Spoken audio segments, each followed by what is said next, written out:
o Eduardo Casaroto. Eduardo é psicanalista, presidente do Instituto Humanar, diretor do Instituto de Virtudes, autor de 11 livros sobre a psique humana, tem experiência na coordenação técnica do serviço de acolhimento institucional. Então a gente conseguiu numa pessoa só unir o útil ao agradável. Além de toda a formação e currículo que ele tem uma experiência riquíssima, que é de coordenar um serviço de acolhimento institucional, de onde provavelmente virão os filhos de vocês ou já vieram os filhos de vocês. Então, Eduardo, quero já agradecer pela sua disponibilidade de sempre. Você é um querido, né? E agradecer também os convidados que estão vindo, né? Que são alunos do Eduardo. Muito obrigada pela presença, pelo apoio. E vamos lá, né? Que agora quem dá o show é ele. Vamos lá. Bom dia, gente. Obrigado pelo carinho todo aqui. A gente fica até mais importante depois de uma apresentação dessa, né? Muito bom demais. É realmente uma alegria muito grande estar aqui. É um tema que sempre foi, já há 15 anos eu fui coordenador de abrigo. É um tema já que sempre encheu meu coração. É uma bandeira do nosso instituto, tá? A gente citou aí que eu fundei, eu sou presidente atual, né, por enquanto, do Instituto Humanar. O Humanar é uma ONG que trabalha pela humanização dos sistemas. Tá? Humanização é um tema meio novo ainda. O SUS conhece esse termo, quem é da área de saúde conhece um pouquinho já esse termo de humanização, tá? Dentro da saúde, só que humanização ela não é só dentro da saúde, ela é dentro de qualquer sistema.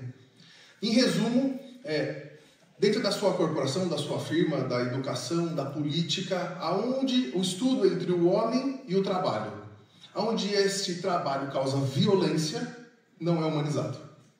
Bem resumidamente, só coisa bem mais complexa, porque a humanização ela é sistêmica, é governança. Se a gente entrar nesse papo é muito complexo, mas entenda que não é uma coisa assim que dá mais para fechar os olhos na sociedade. A gente não dá mais, porque a gente tem 32% de burnout no Brasil. A gente é muito alto, é o segundo país com maior taxa de burnout do mundo. Então, por quê? Violência institucional, onde o homem não está conseguindo, dentro do trabalho, interagir de forma humana, né? De forma sustentável. Então, a nossa ONG, ela luta por isso. E a gente está onde? Hoje, né? A gente, em lugares bem tranquilos, né? A gente trabalha com o sistema penitenciário, a gente trabalha com 183 cadeias, com 230 mil presos, tranquilão, dente bom. E o Instituto do Câncer, a gente também é parceiro do Instituto do Câncer, ali na Santa Casa. A gente está indo aí também agora, o projeto é ir para 20 mil doentes, e a gente trata tanto o doente quanto a família e quanto o funcionário. Então a gente trabalha a humanização para os funcionários, atendimento humanizado, estrutura, governança, coisa toda. E para os doentes a gente trabalha as virtudes, que aí é a minha introdução, é o que é esse raio dessa virtologia, tá? Eu vou dar uma pequena introdução e aí para vocês entenderem o quanto é importante a gente entender o que é esse ideal, o que é esse filho real e o que é o papel, que posição mental é melhor para a gente trazer uma pessoa para a nossa vida, uma criança para a nossa vida, e quem somos nós para essa pessoa. É muito importante a gente entender esse complexo, tá? Bom, queria dar só essa introdução para vocês entenderem o que é a ONG, né? Então a ONG trabalha assim, com o sistema penitenciário, com o Instituto do Câncer, com a terceira idade e com a adoção. Essas são nossas bandeiras. Amanhã, inclusive, quem quiser escutar sobre terceira idade, eu estou dando palestra no AMB, na Feira de Longevidade. É a maior feira da América Latina, são 80 mil pessoas, é um negócio gigantesco, legal pra caramba. Eu sou um dos palestrantes lá para falar de longevidade, falar assim, como que a gente dura mais num mundo que parece que a gente não quer durar tanto, mas a gente vai entender hoje que faz parte, vale a pena sim a gente durar um pouquinho mais e como a gente dura mais. Tem um caminho para o cérebro, que é o que eu vou explicar agora. Então vamos entender o primeiro passo aqui. Vamos entender, aliás, deixa eu só um parênteses. Quem quiser fazer pergunta no meio, não se acolhe não, viu? Levanta a mão, pergunta, vamos trocar aqui, não vamos ficar distante não, tá? Pode vir perguntar, não sai com dúvida não, tá? Então vamos lá, o que é esse trem dessa virtologia? Virtologia é a ciência das virtudes. Ou seja, quando a gente tira as virtudes da religião, a gente tira da moral, ou seja, filosofia teológica, filosofia moral, e traz ela para estudar ela como ela funciona no cérebro. Tudo bem? Então aí por isso que a gente usa o termo virtologia e não a própria virtude, para não ser confundida com, mas é virtude, né? Só vista de um ponto neuro e não teológico, ou seja, religioso, tá? Bom, há 15 anos atrás, vou dar um resumo bem rápido aqui, a gente fazia estudos dentro do meu instituto sobre as religiões, porque a gente entende que as religiões eram um impacto muito grande, né, dentro da nossa condução humana. Religiões castram coisas que a outra não castra, né? Religiões a gente não pode, a gente tem que casar virgem e a outra não está nem aí com isso, ou seja, são um monte de regras que, no final das contas, conduzem a nossa vida, né? A gente ou é castrado ou é incentivado, acolhido, orientado, e são muitas opiniões diferentes das religiões. Vocês têm ideia de quantas religiões do mundo tem? 20, 30, chuta aí, vai.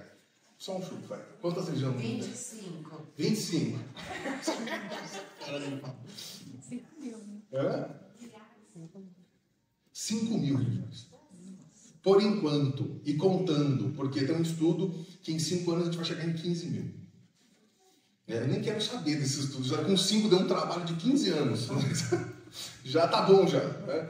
Então o que a gente fez com isso? Começou a juntar um monte de gente, tá, da teologia, e padre e pastor no mundo inteiro, chefe da igreja Bahá'í, ou seja, um monte de gente, e a gente começou a entender uma pergunta, só a pergunta é muito interessante. Tem algum ponto que todas as religiões do mundo concordam? Só a pergunta é interessante, tá? Então, começamos o trabalho estatístico desse negócio e entendemos 33 pontos em comum. Só aí realmente já é muito interessante, tá?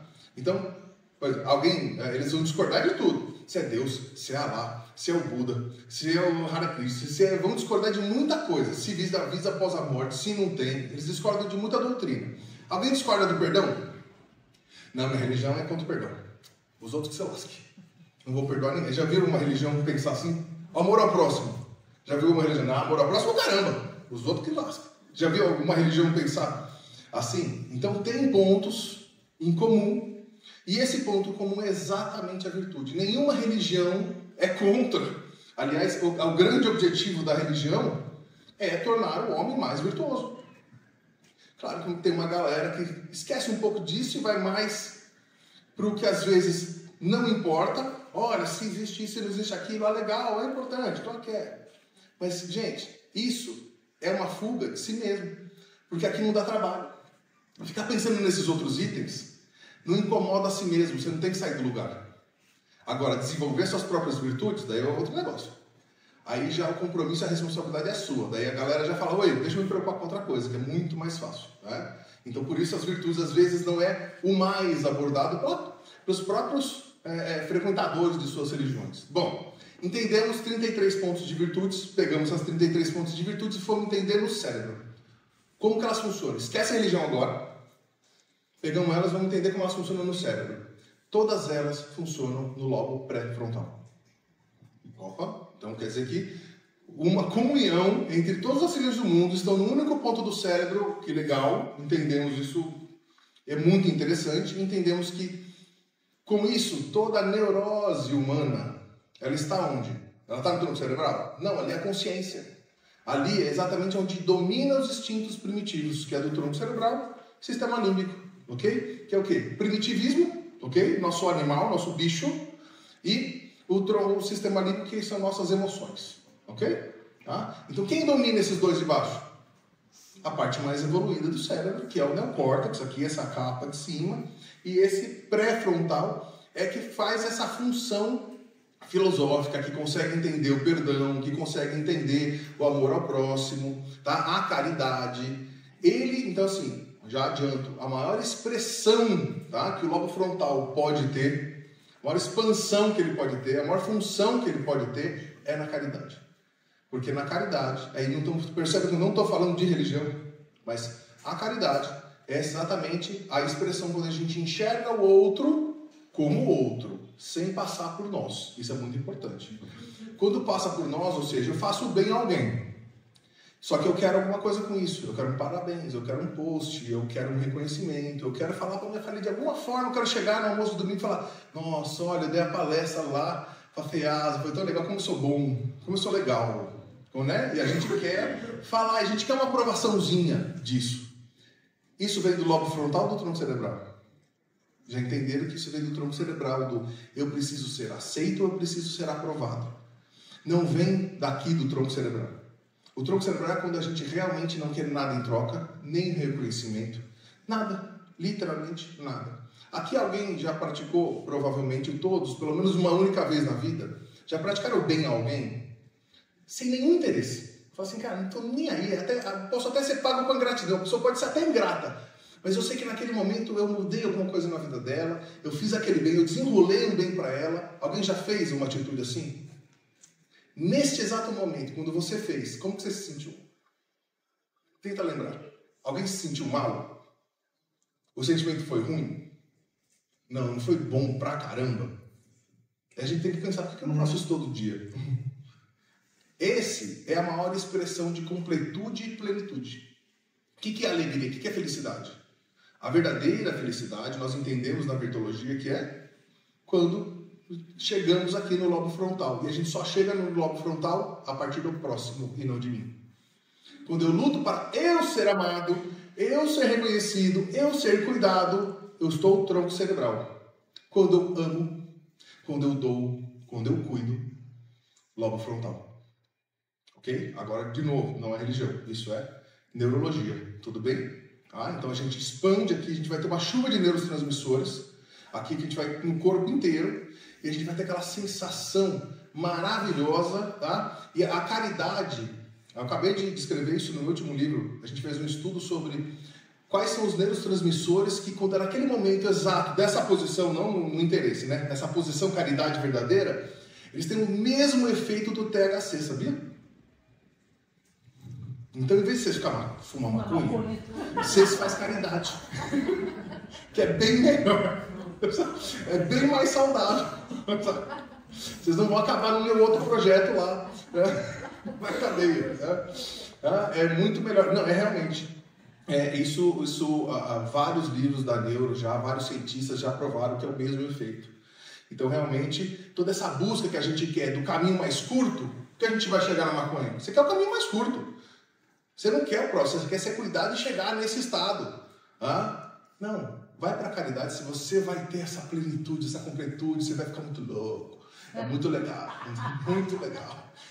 É uma onda do bem. E aí estamos falando realmente de neurologia, tá? Então é muito importante agora, com essa ideia de, olha, tronco cerebral, sistema límbico e aqui nosso pré-frontal, você entendendo que as atitudes quando eu quero uma coisa para mim, para cobrir um buraco e uma falta minha, tronco cerebral é meu primitivo, certo?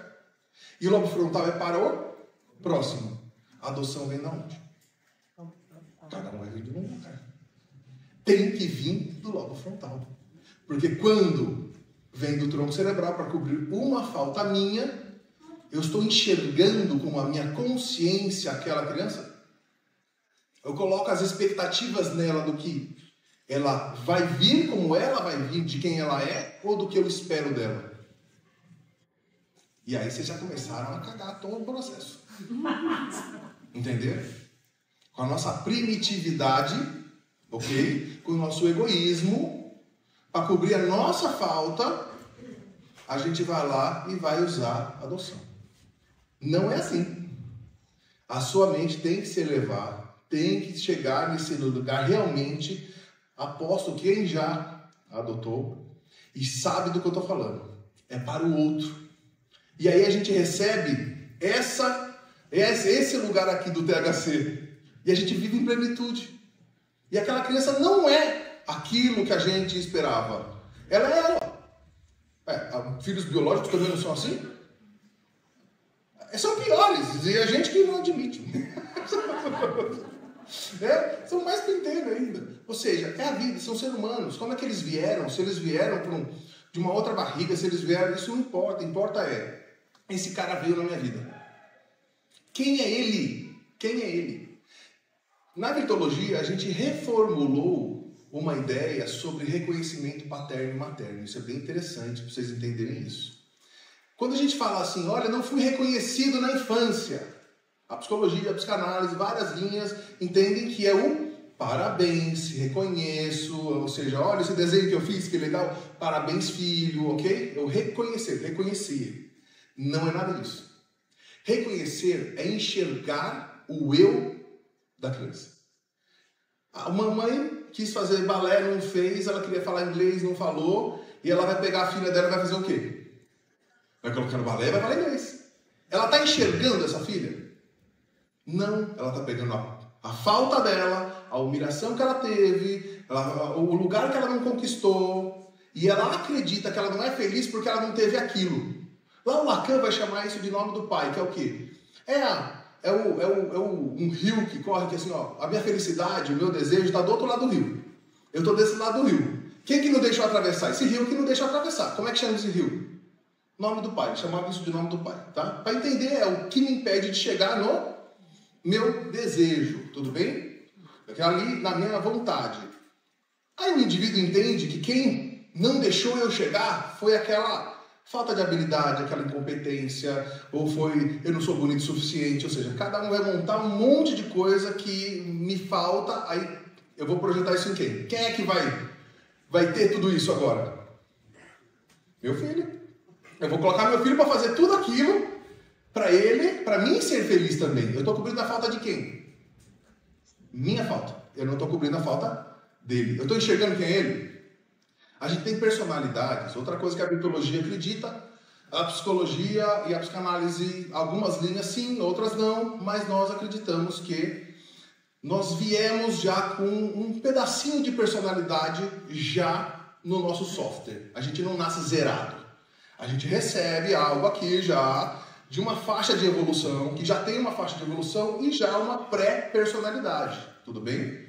Então, a gente vê aquela criança já introvertida ou extrovertida, já muito mais, já com um traço de temperamento, que já vem. E você vai buscar na fase intrauterina, na fase oral, anal, e vai todas as fases e fala, não teve experiência, não tem como calcular matematicamente a construção do caráter. Em todos os autores não bate. Não tem porque essa criança é assim, Cristo. Vocês não tem essas experiências? Você fala assim, você olha para a criança e fala assim, não tem explicação técnica para isso, mas esse indivíduo é assim. Ele já não é assim, ele já não é. O já não é que é importante, ele já é. Se ele já é, e eu estou projetando algo que me falta, quando eu fico projetando esse algo que me falta, e eu quero, olha, meu filho, eu quero que ele jogue bola, porque eu jogava bola, eu era o bom da bola, e aí eu era assim, eu era extrovertido, eu falava com todo mundo, meu filho é introvertido e gosta de videogame. Ele é um cara, ele não é esse cara.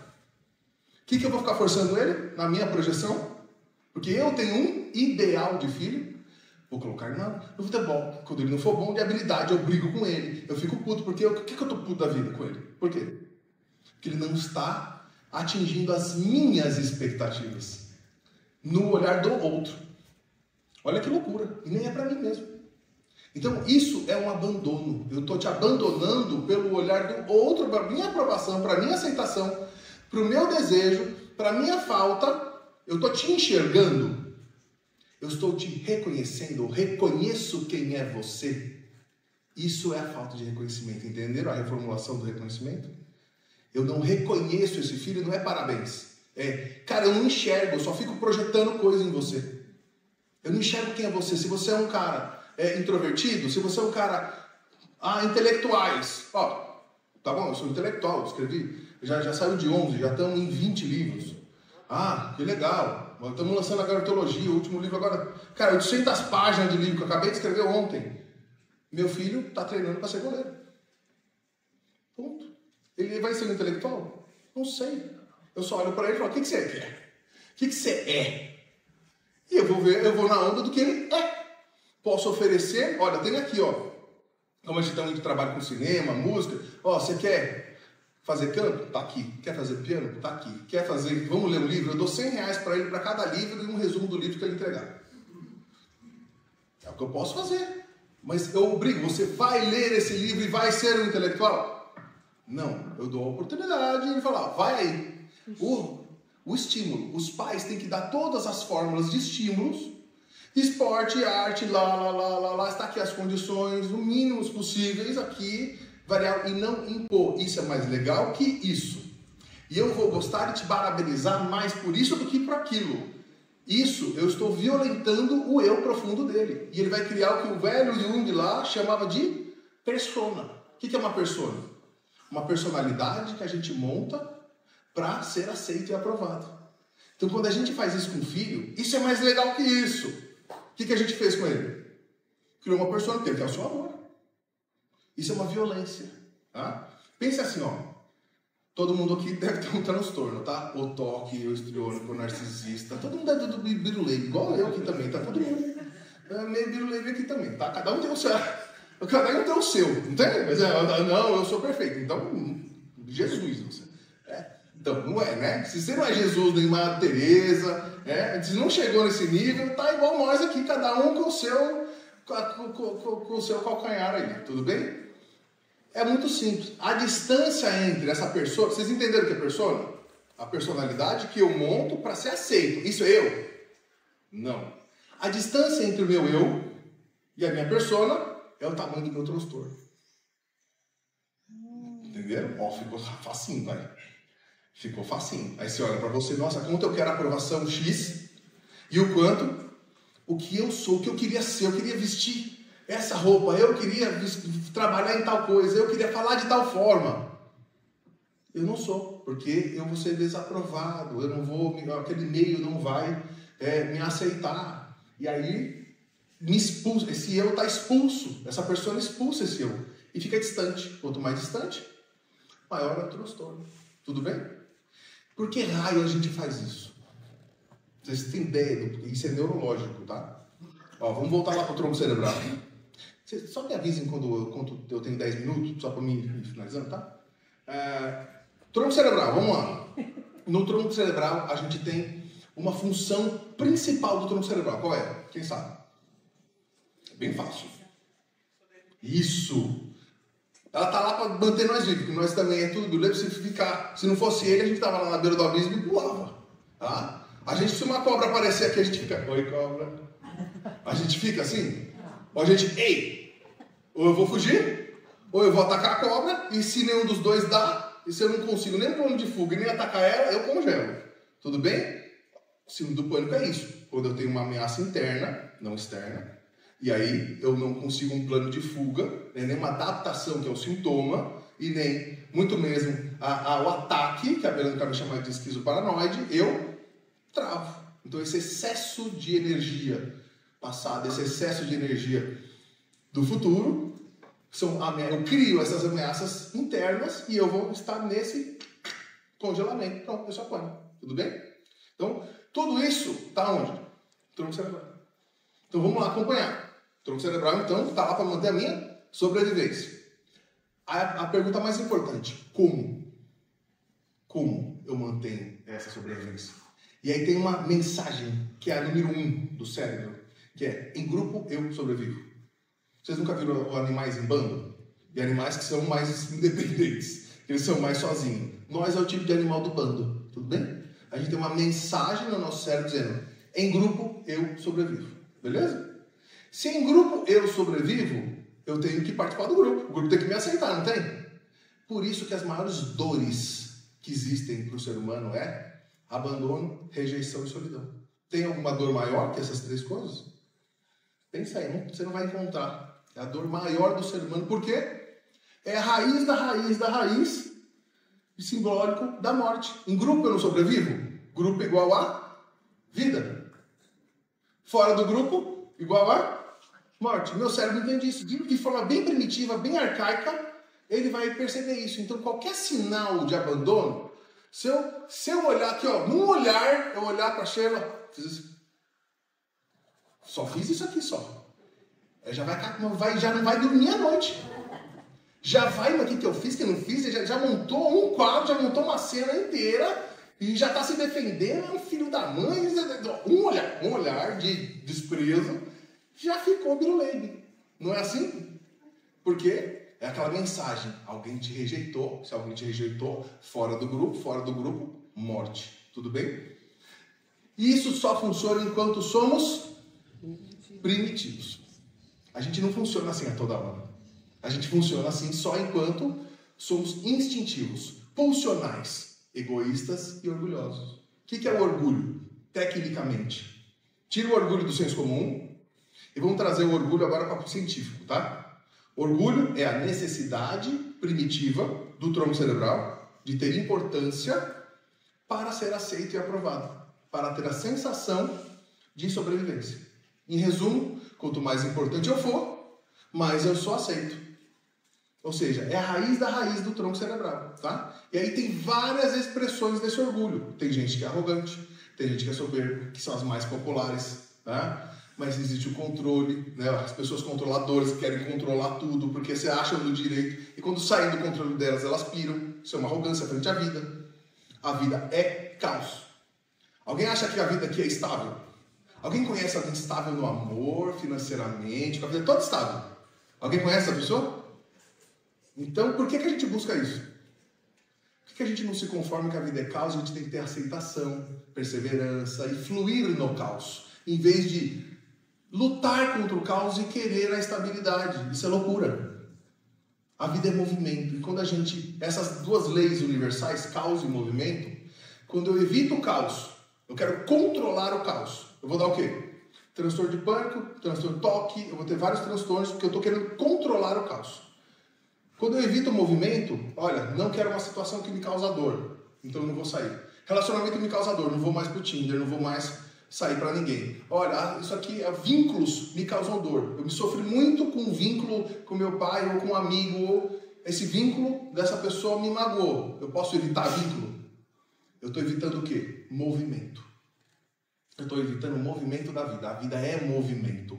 Tá? E é caos. Se eu já atender a aceitação sobre isso, a perseverança sobre isso, o amor ao próximo dentro desse caos e desse movimento, cara, metade das neuroses de vocês já vão se elevar, já vão sair para outro patamar, tá? Então, entendemos que todo mundo aqui, nesse planeta Terra, está em faixas de evolução diferentes.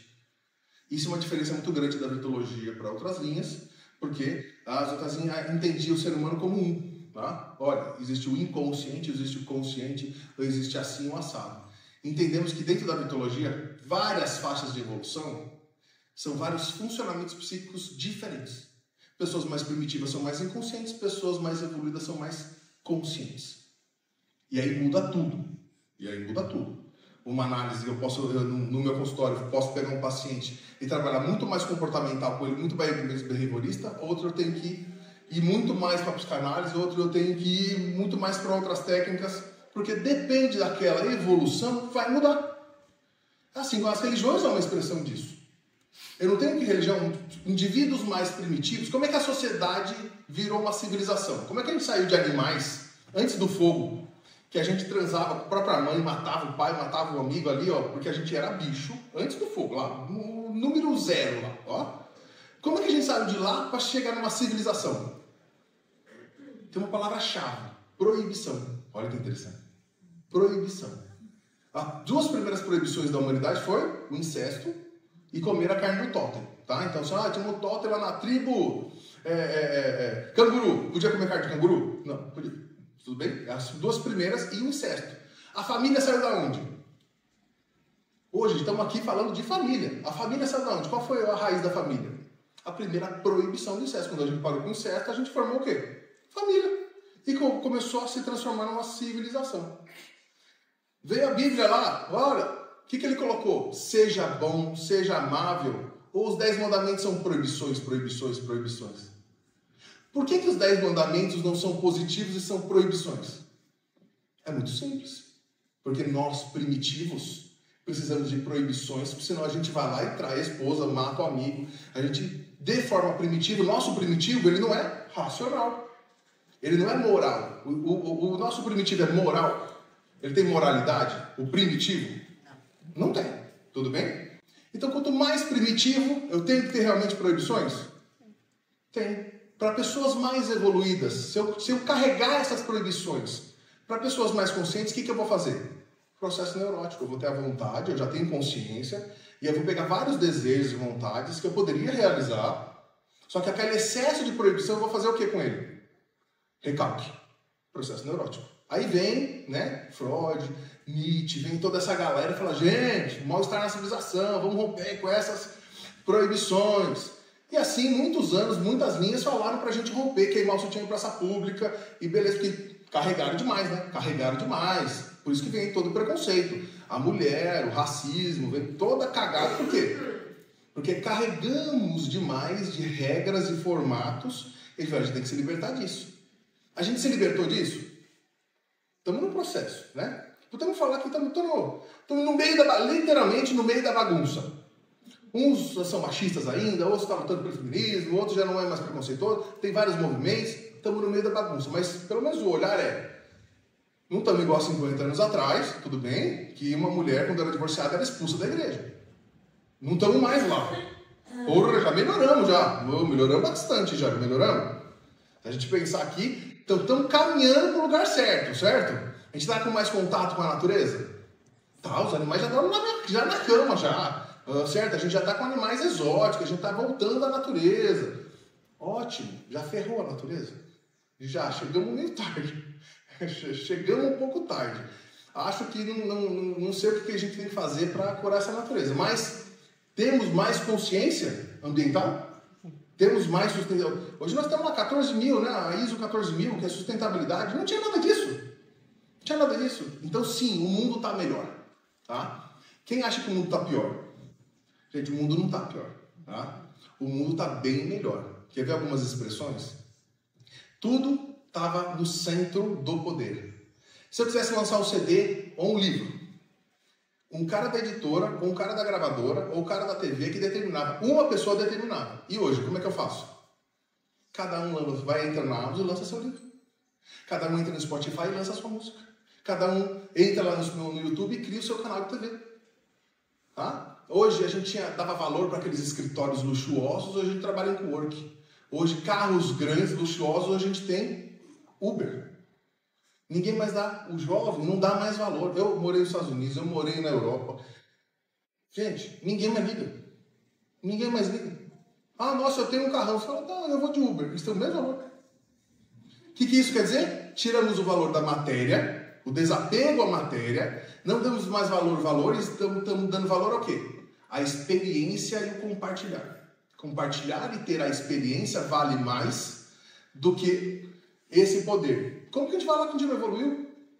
Evoluímos, estamos evoluindo, muito, tudo bem? Então, isso por quê? Porque o planeta em si está trocando de faixa. Entenderam essas faixas? Estamos deixando de ser mais primitivos e estamos, o que eu chamo de consciência parcial, que é a mais desgraça, porque a consciência parcial é aquela que a gente tem consciência do que deve ser, mas ainda não é. Eu estou atrás do muro falando, olha lá, eu quero ser caridoso, eu quero ser bom, eu quero me alimentar bem, eu quero amar o animal, eu quero perdoar, eu quero ser calmo, eu quero meditar todo dia. Só que eu ainda fumo, bebo, ainda fico pé da vida no trânsito, mas eu tenho consciência que está errado, não estou? Eu já não sei para onde eu deveria ir. Essa é a consciência parcial. E o mundo vive hoje ele está chegando nesse lugar de consciência parcial. Então vemos muita gente com muito discurso e o mundo ainda todo cagado. Então, ou seja, mas já tem o discurso. Já não tinha, a gente estava no pré-desenvolvimento, que era abaixo. Então, individualmente temos faixas de evolução, o mundo, as cidades, os países também têm suas faixas de evolução. Tá? Não são intelectuais, perceberam? Nós estamos falando de virtude, nós estamos falando exatamente de perdão, amor ao próximo, caridade, tá? A verdade, a responsabilidade, a honra à família. É sobre isso que nós estamos. Quando a gente desenvolve isso, a gente desenvolve o lobo frontal. Então, para mim subir de faixa de evolução, como é que eu faço? Eu desenvolvo as competências. Outra coisa que a gente descobriu no cérebro, que é muito legal também, só que só dá mais trabalho. Para a gente expandir esse lobo frontal, vamos falar assim, de uma forma mais simples, para vocês entenderem, assim, como que eu desenvolvo mais conexões, que é a neuroplasticidade, tá? A virtuologia vai trabalhar com neuroplasticidade, que é aumentar literalmente essas redes neurais dessas conexões. E aí, quando a gente tem uma rede neural muito forte sobre o perdão, por exemplo, alguém que me fere, aquela estrutura tá pronta, tá dura ali, tá? Eu já consigo perdoar muito mais rapidamente por causa dessa estrutura que foi feita nessa neuroplasticidade. Para fazer essa neuroplasticidade, não basta eu ler um livro, não basta eu ver um vídeo, eu conhecer. Porque para mim fazer isso eu preciso de conhecimento, de habilidade e de atitude. Isso é uma competência. Competência é só quando eu junto conhecimento, habilidade e atitude. Eu imagino, eu estudei 5.000 religião por 15 anos. Se eu der uma palestra de perdão aqui, vocês choram. Que coisa mais linda. Isso quer dizer que eu sei perdoar? Uma coisa não tem nada a ver com a outra. Tudo bem? A gente pode ter essa obesidade intelectual de saber e não saber, na verdade, fazer e não fazer. Então, conhecimento, habilidade e atitude é saber fazer e fazer. Então, só quando eu tenho a habilidade dessas três coisas, só quando eu tenho essas três coisas em volta de uma virtude, eu tenho uma competência, e só uma competência que faz neuroplasticidade. Pronto. E muito importante entender, porque, nossa, eu sei tudo sobre o perdão. Bom para você. Porque isso não tem nada a ver com a competência do seu cérebro. Então, quanto maior a minha competência de todas as virtudes, mais conexões neurais eu tenho a partir do lobo frontal. Essas conexões vão passar, esses pensamentos vão passar mais por essas conexões do que pelo meu tronco cerebral. Então, onde eu vou me defender, desejar, né? O desejo vai me dominar, é eu que domino o desejo. Onde a linguagem social vai me dominar, eu domino essa linguagem. Onde eu peço amor e cuidado, eu dou amor e cuidado. Eu só vou fazer isso quando eu fizer neuroplasticidade, não? Logo frontal. Tudo isso é extremamente importante, porque, de verdade, é só esta forma, só um ser mais virtuoso, que eu não vou fazer aquela projeção daquele filho ideal, daquele filho real. A gente tem, o que o Freud lá atrás falava sobre a teoria do real e ideal. Nós temos o real, que é o que acontece de fato, tudo bem? E o ideal, que é o que a gente projeta e projetar na gente. Ele até tem do ideal, o eu ideal e o ideal de eu. O que é o ideal de eu e eu ideal? Que a gente vai ter isso no filho também. Tá? É o que colocaram como ideal para mim e o que eu projetei de ideal para mim mesmo. Tá? Eu ideal é o que eu acho que eu deveria ser. Você não olha para você e sempre questiona você mesmo de dizer: puxa, mas eu devia ter um corpo assim, ou ter uma personalidade assim, ou ser melhor hábil em tal coisa. A gente está sempre nos questionando de uma falta. Quem está questionando isso? O seu eu e o seu eu ideal. É essa a distância. E o ideal de eu é aquele ideal que colocaram em você. Você deve ser assim. Uma pessoa legal é assim. Uma pessoa importante é assim. Olha, tem um carro assim e fala inglês e é assim ou assado. Quando a sociedade, religião e a família impõem crenças, valores e princípios em você. E você pega claramente porque você quer aquela aceitação e aprovação. Então, nessa aceitação e aprovação, eu vou sempre girar em torno de quê? Do ideal de eu e eu ideal. E esse filho vai ser também um filho ideal, né? Que alguém vai colocar, eu vou colocar para ele, que é das minhas faltas, lembra das minhas faltas? Eu coloco o ideal a partir das minhas faltas e ainda vou colocar o que os outros esperam dele, que é sobre mim. E aí, o que minha mãe acha desse filho? O que meu pai acha da adoção? O que o fulano de tal vai achar sobre mim ou se ele se comportar de tal jeito? Você defende esse filho, como ele se comporta como ele, ou você defende o olhar do outro, briga com ele porque ele não está sendo o que o outro queria que ele fosse? Só aí eu posso fazer um caminhão de lista do mal-estar exatamente na adoção. Porque a gente impõe essa falta e impõe o olhar do outro sobre isso. E quem está lá na minha frente, que precisa ser reconhecido como ele e dar amor para ele, eu estou querendo usar ele para me ganhar o amor. Entenderam a diferença? Ou fui rápido demais aí? Entenderam? Ou seja, vamos voltar lá para os grandes mestres, Jesus, Buda, você pode escolher quem você quiser.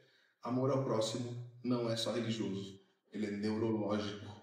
E ele vai mudar tudo nessa brincadeira. Então, quando a gente decidir literalmente adotar, esse amor é para o outro. Isso não é adoção. Isso é para qualquer filho. Isso é para qualquer relação. Isso é para qualquer relação. Tá? Só que a gente, obviamente, está falando aqui sobre a estrutura do familiar, mas isso é para qualquer relação. Ou a gente ama o nosso próximo de coração, de verdade, sem cobrir nada, sem achar que o outro vai pensar, sem agradar pai e mãe, sem nada. Simplesmente por, caramba, eu vou reconhecer quem é você, eu vou olhar você. E você, a partir de você, eu vou entregar o que você precisa. Está disposto a isso? Quando você chegar nisso, você vai ganhar o maior presente da vida, que é aquela plenitude. Lembra da maconha? Quando a gente chega nisso? Nisso. Ou seja, você não está, nossa, eu só vou me doar e não vou ganhar nada. Não. É a maior expansão do lobo frontal. É esse o caminho. Só que se você for pelo caminho do egoísta para cobrir falta no ideal, você vai estar sempre pequenos picos e volta e está sempre frustrado e reclamando. E aí você vai projetar toda essa reclamação aonde? Adivinha? Quem é o culpado da minha frustração? Você tem a falta, você pega a sua falta, projeta nele, ele não entrega, a culpa ainda é dele. Isso é uma violência, uma sacanagem. Entendeu? Isso é uma sacanagem. Entendeu?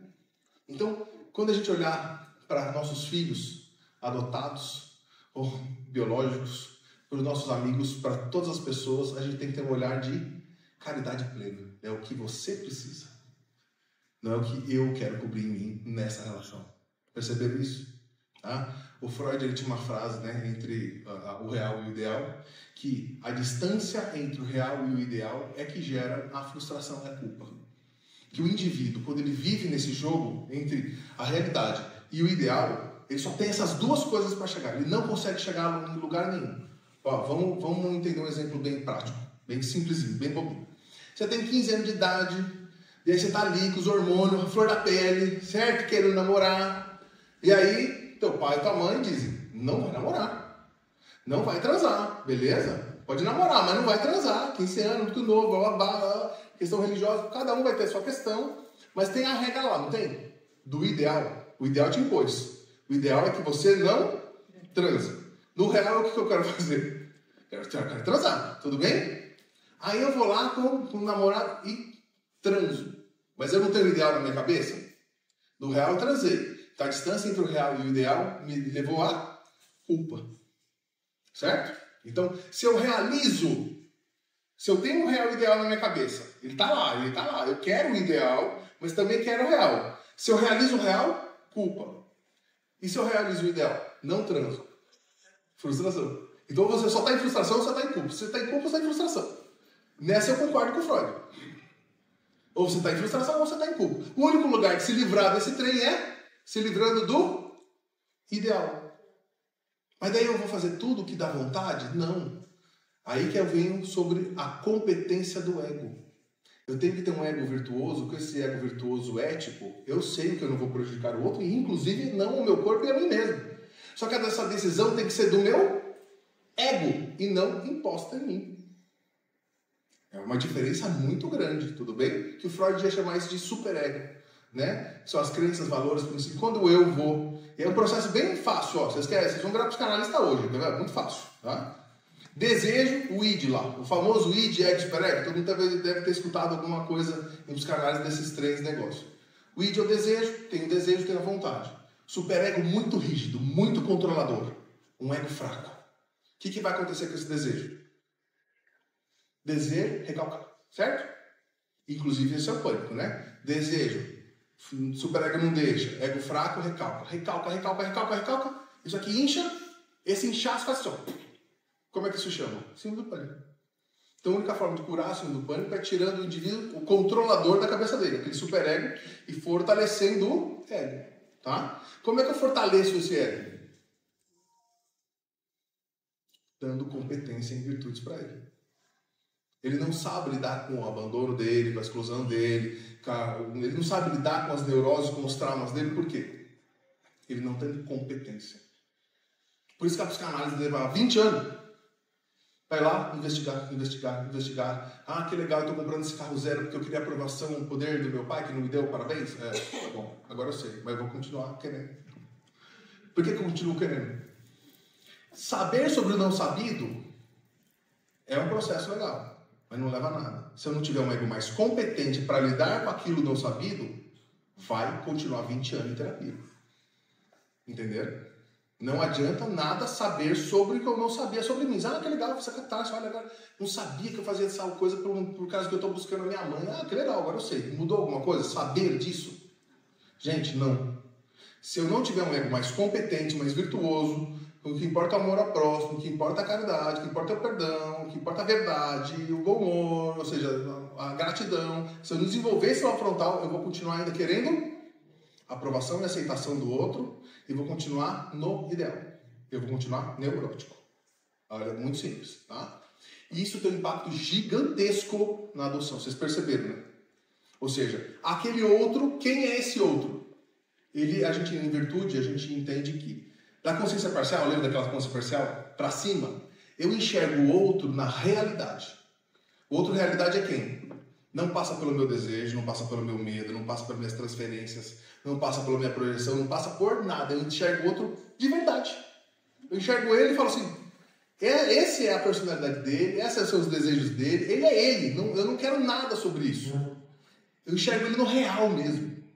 E não uma transferência que eu transferi outra pessoa para ele, eu projetei uma coisa minha nele, eu estou me defendendo, é uma ameaça, nada. É o outro na realidade. Eu só enxergo esse outro na realidade com consciência. Quando eu estou no meu tronco cerebral, o outro é quem? É uma ameaça, é a cobertura de um desejo, é a transferência de alguém. Sempre passa por alguma coisa dentro da minha ansiedade, da minha falta, e eu vou tentar cobrir esse outro como uma ameaça ou como um desejo.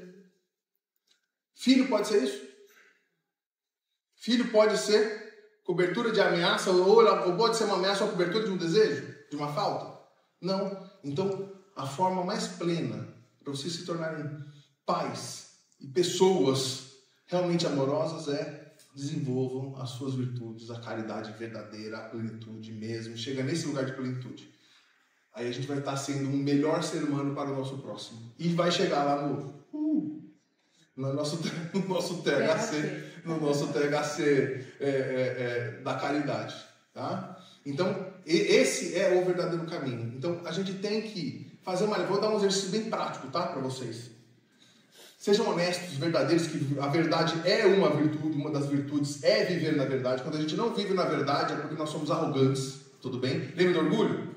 Quanto mais orgulhoso, mais resistência. Resistência é uma matéria muito grande em psicanálise, na psicologia. Eu sou resistente de tocar nos meus conteúdos, na minha dor. Por quê? Porque dói. Tá bom, mas dói. E aí, por que eu não posso tocar? Porque a minha resistência tá lá em cima. A resistência vem da onde? Do orgulho. Tudo bem? Quando eu baixo o meu orgulho, eu baixo minha resistência. Eu posso ser frágil? Eu posso ter problema? Eu sempre brinco. Uma criança, se eu apresentar 2 brinquedos para ela, um novinho, bonitinho e um quebrado, qual que ela quer? É o novinho, óbvio. Se você vê uma criança, não, dá o quebrado, por favor. Não. Ninguém já viu uma criança fazer isso? Não. Quando a gente não quer ser desejado, dentro daquele tronco cerebral, então a gente não quer ser aceito e aprovado, a gente é o brinquedo quebrado, a gente não quer mostrar que a gente é o brinquedo quebrado para ninguém. A gente quer mostrar para todo mundo que nós somos um brinquedo novo, bonito, para você me desejar. A gente é uma campanha ambulante do me deseja, me ama, olha, me aceita, me escolhe. A gente fica o dia inteiro, a todas as expressões fazendo essa campanha. E quem vai lutar contra essa campanha? Crítica, né? Ser mandado, ser controlado, a gente espana. Lembra das várias expressões do orgulho, tá? Eu tenho um paciente na Itália, um jogador da seleção italiana. Ele é o cara mais humilde que a gente vai ver. O cara tem milhões de euros na conta. Tá? É um jogador da Champions League. Né? Ele tem dinheiro. Tem pra uma caceta. Tá? Ele tem dinheiro para 5 gerações. Tá? E aí ele fala em consulta com ele, mas eu não tenho esse negócio de humildade. Eu tomo cerveja. Um cara que não consegue nem pagar a cerveja. Ele vive lá numa cidade da Itália tranquila. E ele realmente não gosta de marca. Ele não tem carro. Com os milhões dele, ele tem uma Vespa. Ele fala, aí todo mundo que olha para ele fala assim, é um sujeito humilde? É um sujeito humilde. Ele falou assim, só que se o treinador falar grosso comigo, eu dou uma cabeçada nele. Cada um tem a sua expressão do orgulho, entenderam? O orgulho não vai estar lá só na soberba. Ele vai estar no... Se você me controlar, se você me criticar, ou seja, se você descer a minha importância, eu tenho que defender essa importância. Orgulho. Eu aceito ser controlado, mandado. Um cara que buzina do seu lado, por que você fica pé da vida com uma buzinada? Porque aquilo te expôs, mostrou para todo mundo ali que você errou. Entendeu? Que você foi cobrado. Quem gosta de ser cobrado aqui? Quem gosta de ser alertado de um erro? Não gosta. Por que a gente fica nervoso? Orgulho. Orgulho. Aí você tem que fazer o quê? Então, qual é o exercício prático? No seu dia, cada vez que você ficar triste, bravo, ou seja, sintomático, qualquer sintoma que vier, opa, peraí, por que eu não estou tranquilo, feliz e contente? Qualquer coisa que te dá, você fala assim, o que foi que aconteceu? O que eu queria controlar, o que eu não consegui controlar, qual foi o orgulho, qual foi a humilhação, qual foi o pensamento em volta desse orgulho que bateu. E aí anota, vai anotando. No seu bloco de notas, no celular, anota, e vai revendo. Cara, como eu sou orgulhoso. E vai admitindo. Primeiro, a gente não vai mudar nada se a gente não chegar no lugar de aceitação de que somos isso, viu? O brinquedo quebrado. Quem aqui não é o brinquedo quebrado? Somos todos brinquedo quebrado. Como a gente falou, é tudo birulebe. Você? E a gente vai viver muito mais saudável se a gente entender. Somos quebrados, não somos perfeitos, não. A gente tem nossos defeitos, sim, só que a gente tem que ter a vontade de evoluir, vontade de chegar nessa caridade, nesse amor ao próximo, tá? A gente tem que chegar nessa evolução do perdão. Não dá pra ficar se cobrando de perfeição. Eu fiquei nervoso com esse negócio. Mas admite já rápido. Fala, caramba, eu ainda, sou orgulhoso também. Caramba, tive que ter essa atitude de nervoso porque o outro foi lá e falou o trem pra mim. Admite rápido aquele negócio, já joga pra você, já fala, mas sou orgulhoso mesmo, caçamba, tá? E aí já vai rever. Isso é neuroplasticidade? Isso é neuroplasticidade. Cada vez que você revê, admite, repensa, você tá fazendo o que com a sua rede neural? Entendeu?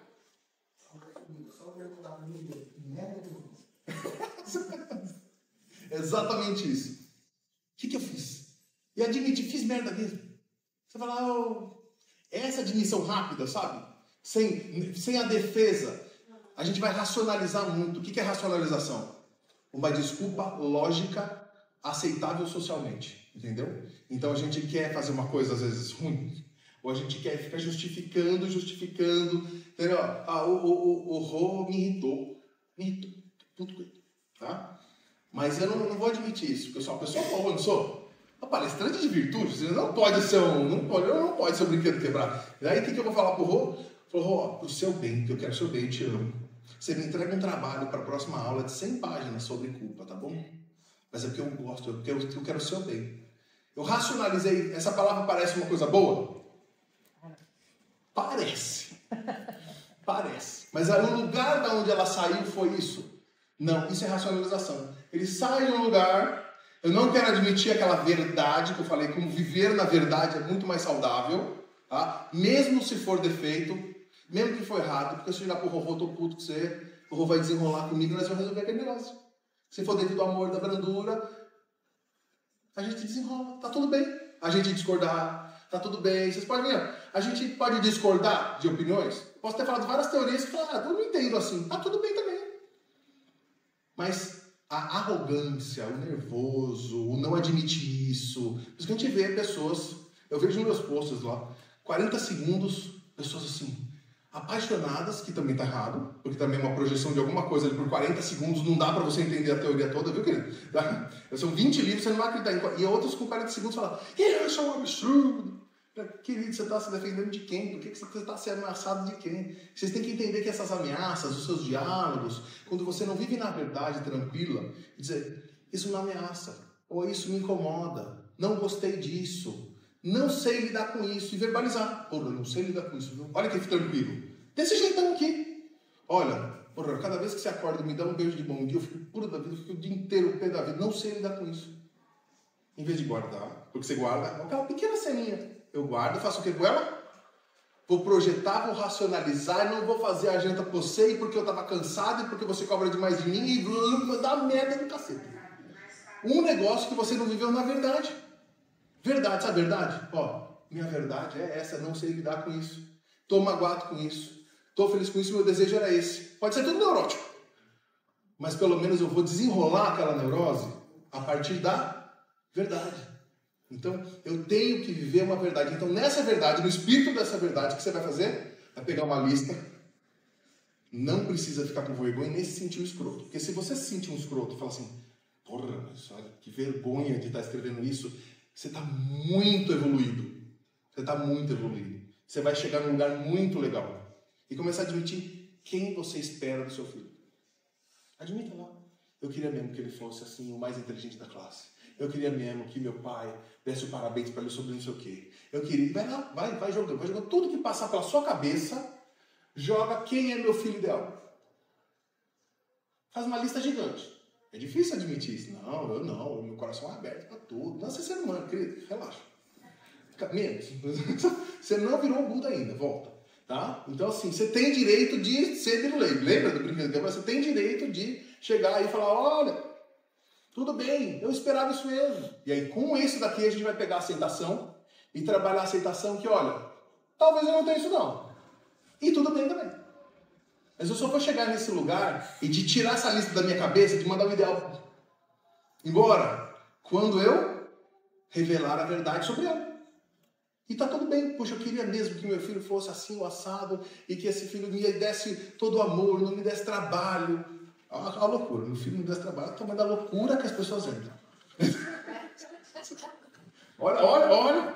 E aí, quando ele dá trabalho, é culpa da genética. Meu querido, você está rejeitando ele, você está impondo um monte de coisa lá. Dá amor para ele, você vai ver que o negócio desenrola. Desenrola, tá? O amor constrói, o amor é mais forte que a genética, é mais forte que tudo, tá? O amor ao próximo, o amor verdadeiro, é mais forte que tudo. Que tudo. Eu tô falando, gente, eu trabalho em cadeia, tá? Eu tô toda hora dentro da cadeia, a gente vê a transformação, a pessoa saindo, depois que ela treina essa verdade, essa aceitação, ela vai lá no PCC, ainda bem que você no PCC deixa, né? E dá baixa do crime lá, tô saindo. Simplesmente porque ela treinou a virtude. A gente tem, isso é prova empírica, gente, isso aqui é prova empírica, tá? Se o cara vai lá, liga assim, ó, tô saindo do crime, por quê? Porque você estudou humildade, estudou aceitação, estudou amor ao próximo, a pessoa vai lá e sai do crime. Imagina que vai fazer isso com você. Entendeu? Então, para a gente lidar com o nosso, fica esse exercício bem prático. Vou usar minha verdade, entender que eu sou meio também, que eu tenho meus defeitos, que eu não tenho que ser perfeito. E para colocar ali, eu esperava isso mesmo, ó. Você vai sentir uma vergonha daqui, você fala, nossa senhora, eu estou projetando isso daqui, pronto. Mas como é que você vai se livrar disso? Fazendo isso.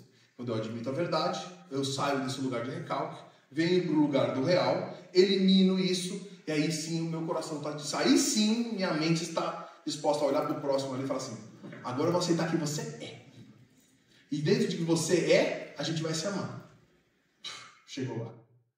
Chegaram lá. Entenderam? Gente, obrigado. Era isso.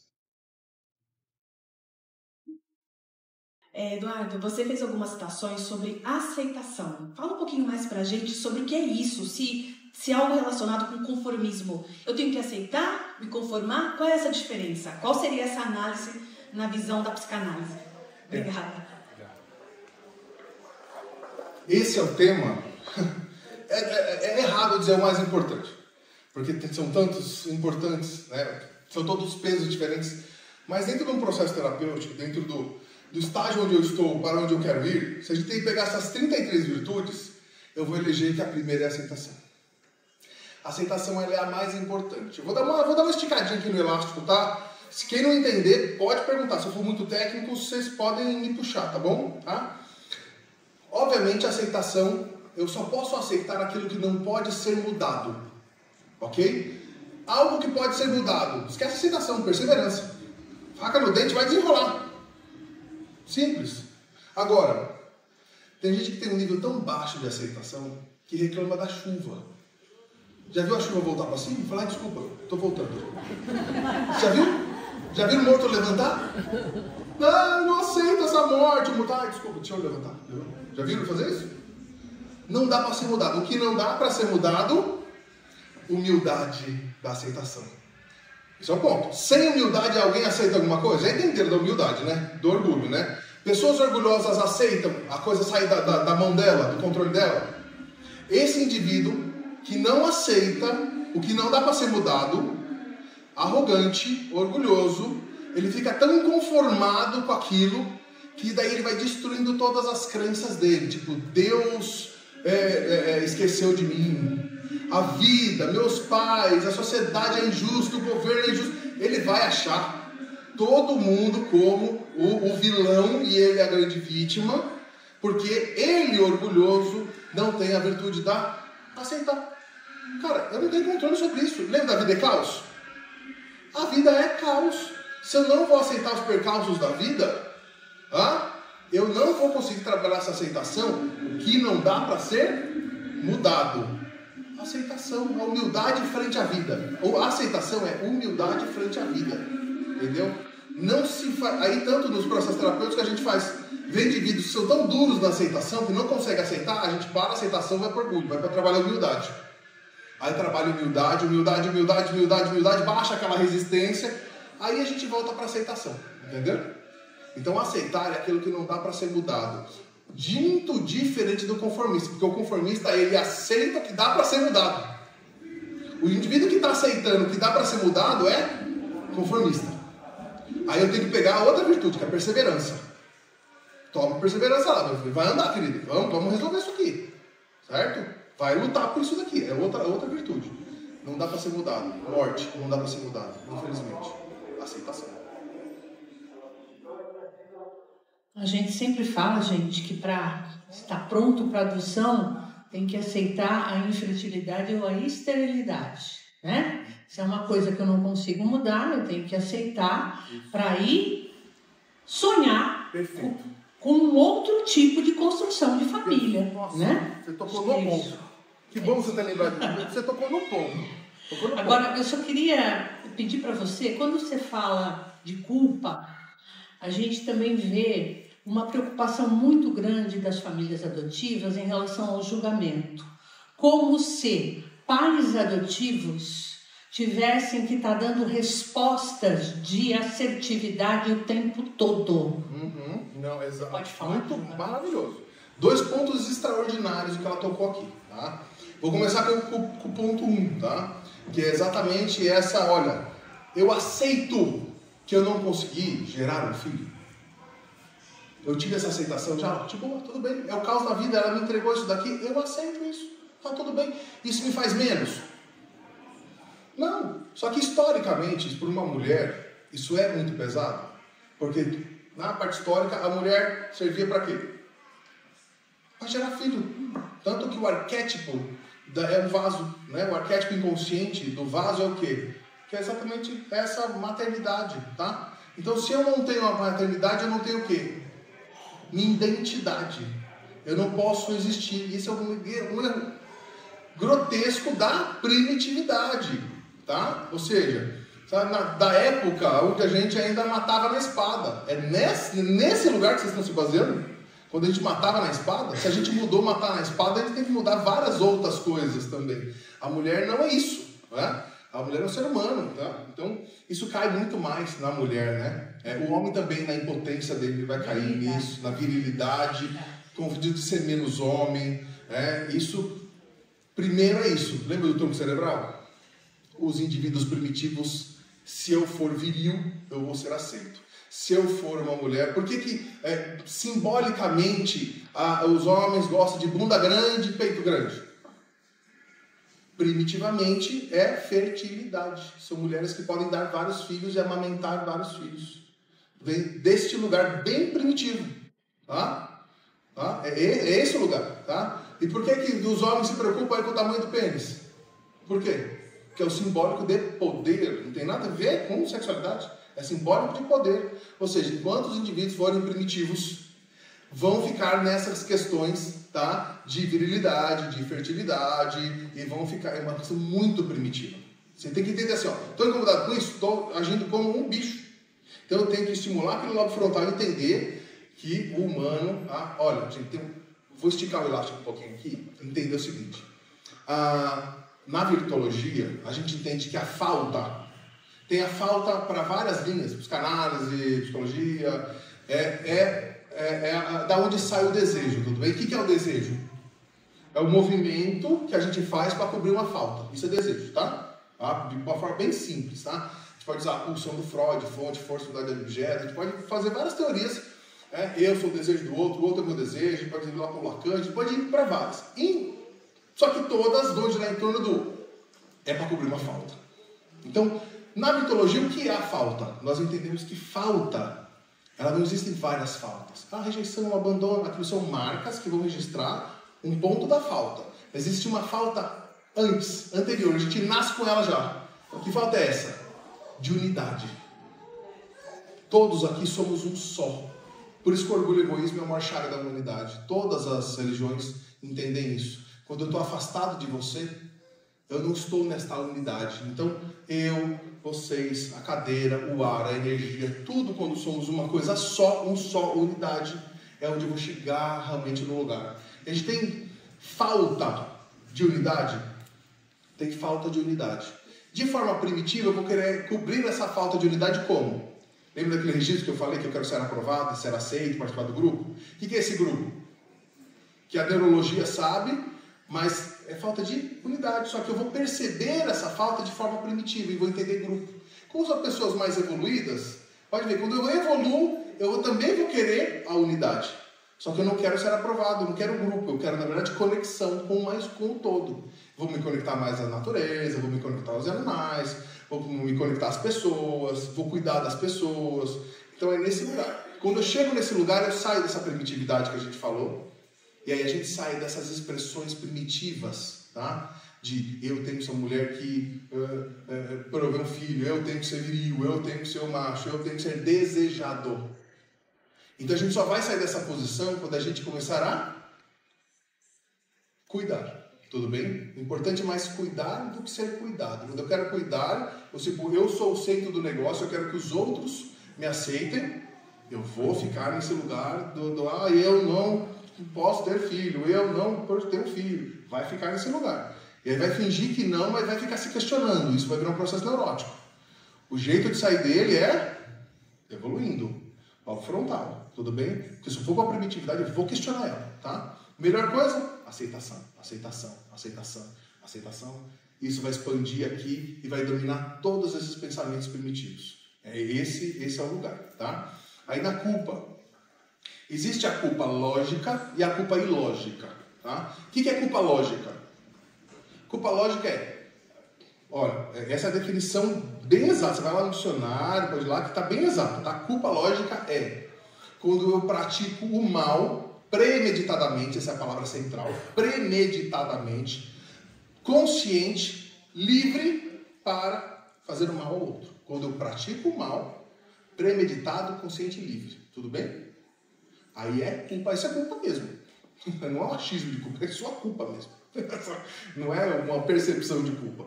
Agora, a culpa ilógica, ela vem da sequência emocional ali, ela vem da frustração do desejo. Então, quando eu tenho o desejo frustrado, eu fico frustrado, eu caio em ódio, caio em destruição, caio na culpa e na autossabotagem.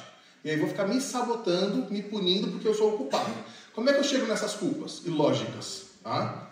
De novo, por causa do desejo frustrado. Exemplo. Vou lá, visito meu pai todos os dias no hospital. 6 meses. Todo dia ele está internado lá, já está... Num dia eu falo assim, hoje eu vou tirar um dia para mim. Só hoje. Eu vou tirar um dia para mim, estou muito cansado. Nesse dia ele morre. Qual o sentimento? Tem lógica? Você foi premeditado? Quer dizer, eu não vou visitar o velho hoje, porque daí ele morre. Foi premeditado isso? Você pensou assim, não vou lá para ver se ele morre. Foi isso que você pensou? Não. Hoje eu vou, preciso, o dia está pesado, hoje eu vou num restaurante, eu vou ficar em casa, eu vou tirar um dia para mim. Nesse dia a sensação é culpa. Essa culpa é ilógica. Essa culpa é ilógica que é carregado na gente em relação a isso. Então, a gente vai criar culpa por quê? Porque o nosso desejo foi frustrado. Eu tinha o desejo de ter um filho biológico. Eu tinha o desejo de ser aceito pelo outro. Eu tinha o desejo do olhar do outro, que eu seja uma mãe, um pai exemplar. Tipo, já que eu sou uma mãe de adoção, eu tenho que ser uma rainha, eu tenho que ser uma mulher maravilha. Não, eu sou um ser humano, brinquedo quebrado, sou birulento também, estamos no jogo junto. Essa autocobrança, lembra, culpa vem do olhar do outro. Então, sempre que eu tenho a carregação do olhar do outro, lembra que é todo em volta do ideal, então já entenderam, né? Lembra do Freud? Real e ideal? Se eu ficar carregando o ideal, eu vou cair na culpa. E se eu carregar o ideal e realizar, eu vou cair na frustração. Tá? É simples assim. Então eu dou uma bronca mais assim, puta, errei. Pronto, eu já estou culpado e já estou frustrado comigo e com o olhar do outro. Gente, pega leve. Vai treinar as virtudes, vamos ser melhor. Mas nesse processo somos brinquedos quebrados, ainda estamos em evolução. E se a gente evoluir muito, muito, muito, a gente não vai chegar ainda no Chico Xavier, no Gandhi, não vai chegar. Tá? Eu não tenho essa pretensão, eu queria. Eu queria, ia ser legal se a gente chegasse lá. Mas, gente, na real, quanto tempo nós estamos treinando esse treino? 10 anos? 10 anos que a gente discute desse negócio? Como que nós estamos? Aceita que dói menos. Aceita que dói menos. Então essa leveza consigo mesmo, mas essa leveza consigo mesmo só vai se dar quando eu eliminar o quê? O olhar do outro. O olhar do outro. Faz uma troca, eu sempre falo isso em todas as minhas palestras, que é uma troca tão simples. Eu me importo demais com o que o outro vai pensar, mas eu não me importo com o outro, que é o que o outro se dança. Vamos trocar? Eu não me importo com o que você pensa, mas eu me importo com você. Olha que troca extraordinária. Extraordinária. Nessa troca acabou a culpa. Acabou tudo, acabou, pronto. Você já está no amor ao próximo, você já está na caridade, saiu do processo neurótico. Nessa que eu brinquei, no pequena troca. Não é tão simples fazer essa troca. Mas se a gente ficar em mente com isso, sempre assim, eu me importo com o que ele está pensando ou eu estou me importando com o bem dele? Faz essa pergunta sempre para você. Em qualquer encontro, qualquer relação, na verdade mesmo eu estou me importando com o que o outro pensa. Para, dá um passo para trás e fala, tudo bem, agora eu vou pensar no bem dele. Nunca. Vou dar a dica de perdão, tá? De reconciliação nesse tal. Uma diquinha muito simples. Nunca calcule o merecimento do outro para perdoar. Jamais. Perdão não é esse lugar arrogante de eu te perdoo. Você não é Deus para absolver o outro, o que você é? Esquece isso. Nós não perdoamos uma pessoa, inclusive. Redes neurais são memórias. Então, uma memória de várias cenas. Minha mãe me abandonou aquele dia. No outro dia, meu pai me abusou sexualmente. No outro dia, esses exemplos vêm porque eu trabalho na academia, é só exemplo legal. É só coisa. Tem que lembrar de tudo isso, aí eu vou pegar cada cena disso e vou falar assim, isso não vai me trazer mais mágoa e raiva. É parar de vibrar o ódio e a mágoa. Para cada memória. Então não é assim, eu vou perdoar minha mãe. Vai ficar um ano no consultório e não vai entender, porque é a cena, é a memória. Nosso cérebro funciona com memórias. Então eu pego cada memória e vou. Tudo bem, eu aceito que ela foi assim. Eu aceito que eu tive um pai abusador. Aceito, ele foi isso. Tudo bem? Tá? Dá para mudar o passado? Não, então o que eu tenho que entender? Essa foi a merda da minha vida, mas é a minha merda. Literalmente assim. Bem tranquilo. Bem leve. De verdade. Por isso que a gente brinca com a palavra merda para usar o quê? Comicidade. A gente tem que trazer a comicidade, ela foi criada contra a tragédia, né? Lá em Aristóteles. Então, quando a gente traz a comicidade, a informalidade, o próprio palavrão, a gente vai trazer isso de forma o quê? Vou sair da formalidade, porque a formalidade é superego. Por que a gente fala bonitinho, ortografia bonita, a gente se veste bem, por quê? Porque da onde vem a formalidade? Do olhar do outro. O inconsciente não é formal. O humano não é formal. Quando a gente fica muito formal, a gente se afasta do nosso eu. Então, para trazer esse lugar de perdão, de aceitação, sejamos humanos, não sejamos formais. Então, usa mesmo... que se dane. Tô ligando para essa surra aqui ainda. Meu pai nunca me deu um abraço? Tá tudo bem também. Traz esse lugar de leveza, brinca com isso. E quando você começar a conseguir fazer piada disso, você chegou lá. A piada não é uma brincadeira. O bom humor é uma das 33 virtudes. Tá? Ela é complexa pra caramba, precisa ser humilde, precisa aceitar. Para chegar no bom humor, para virar uma piada de uma tragédia, você precisa de muita maturidade. Você precisa de muita aceitação, muita humildade. Então, é um ótimo treino. Pega a sua pior tragédia, pega aí, talvez que seja, não consigo ser mãe, não conseguir ser pai. Pega ela, faz o quê? Piada. Faz piada com isso. Vira piada. Não é de zombar, não é rebaixar. Vou tirar da tragédia para a aceitação, para um lugar leve, e aí eu vou trazer, aquilo não vai ser mais traumático. Então a gente usa isso no trauma mesmo. A gente literalmente usa. Eu tenho um grande amigo que chama Nilton Canito, vocês devem conhecer ele, que é chefe de roteiro do Globo, foi ministro de tudo que é cultura. Ele tem um livro chamado, eu aconselho inclusive, que é o Autobullying. Que é como pegar técnicas de roteiro e aprender a pegar aquelas técnicas de roteiro e construir a sua história de forma cômica. Pegar todas as suas tragédias e escrever elas como uma comédia. E quando você lê a sua própria história em forma de comédia, o que você está fazendo com aquilo? Aceitando aquilo. Ela para de ser dor. E ela começa a ficar leve. E quando ela para de ficar leve, eu paro de me defender daqueles sintomas. Por tudo que lembra aquilo, tá? Tudo que eu tenho que evitar daquilo, eu paro de evitar. Eu paro de evitar, tá? Vocês acreditam? Vou dar a última, tá? Última não, vocês vão perguntar à vontade. Tá? Quando nós não aceitamos a nossa infertilidade, assim, olha, eu não consigo gerar um filho, eu entro em culpa, não entro? Eu posso projetar e afastar o meu filho adotado? Eu posso projetar raiva nele? Entendam isso, tá?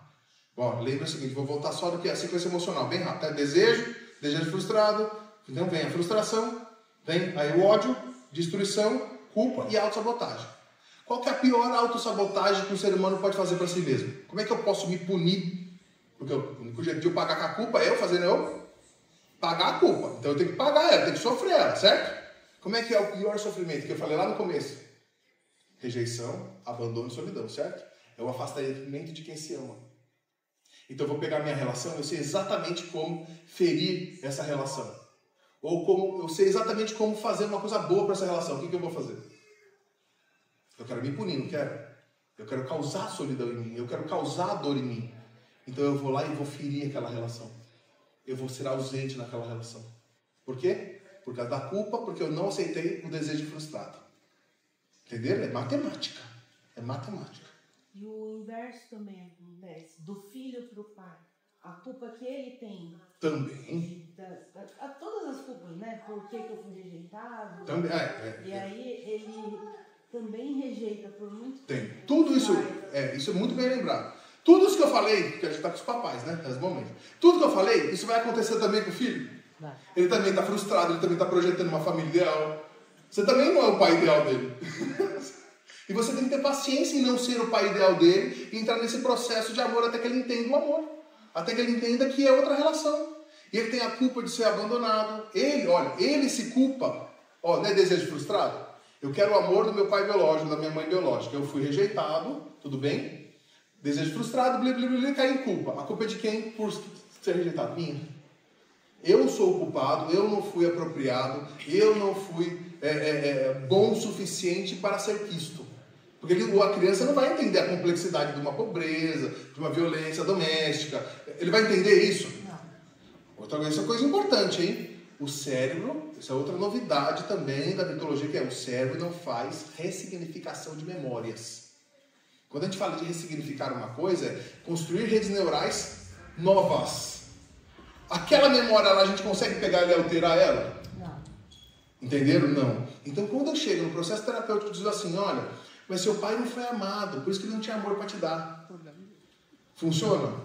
Não funciona. O que eu vou causar nele? Culpa. Agora eu estou sentindo culpa por ter sentido raiva desse pai. É muito complexo, é muito preciso a não ressignificação de memória, tá? Muito importante. Então, poxa, a minha mãe veio do interior, ela não sabia dar um abraço. Então eu agora como adulto, tenho que entender isso para não ter que entender nada. A criança onde foi feita a memória, lá com 5 anos de idade, aquela memória foi feita onde? Foi aqui como adulto? Não, foi feita aqui como criança. Aquela memória é aquela. Não adianta trazer o adulto para falar, olha, isso não foi bem assim. Como foi bem assim? Eu estava lá, fui eu que vivi. Essa memória é assim. Ele me rejeitou. Quando eu trago uma fala onde, olha, você é culpado por sentir ódio dela. Você travou aquilo, não posso tocar mais naquilo, mas ainda é um processo neurótico. Então o que eu tenho que fazer com aquela memória? Vocês já entenderam. Aceitar. Minha mãe me rejeitou, eu aceito e não quero mais mudar isso, tá tudo bem. E perdoo ela. Agora, como adulto, eu monto uma nova relação. Mas aquela memória de dor, Ela está lá e eu tenho que aceitar que aquilo foi assim e perdoar aquilo. Entender e ficar justificando que aquilo não foi assim. Ah, meu pai era caminhoneiro. Ele viajava o ano inteiro e ficava um mês em casa.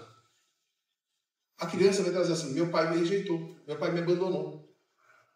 Não adianta explicar para ele, olha, ele estava lá com amor para trazer dinheiro para casa. Eu estou, de novo, ressignificando uma memória. Estou falando, memória, você não foi assim. Olha a loucura, olha a loucura. Não.